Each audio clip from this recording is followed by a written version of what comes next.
बुलढाण्याच्या मलकापूरमध्ये 1,97,00,000ची रोकड जप्त करत गुप्त माहितीच्या आधारे पोलिसांनी कारवाई केलेली आहे। रक्कम हवाल्याची असल्याची माहिती समोर येते। एका कारमधून पोलिसांनी रोकड जप्त केली। कारमधील 2 व्यक्ती छत्रपती संभाजीनगरचे असल्याची माहिती समोर येत आहे। कारमधून ही रोकड जप्त करण्यात आली। रक्कम हवालाची असल्याची माहिती समोर येते। 1,97,00,000ची रोकड जप्त करण्यात आली आहे।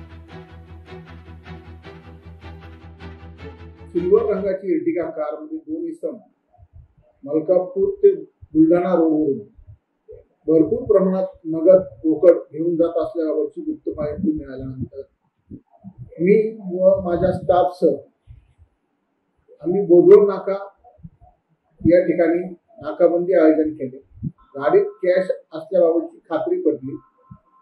सदर कॅश कुठून आली व कुठे चालली होती, कोणाकडे चालली होती व कोणी ती कॅश दिली होती मलकापुरातून, याचा तपास 2 संशयित ताब्यात घेतलेले त्यांच्याकडे आम्ही करत आहोत।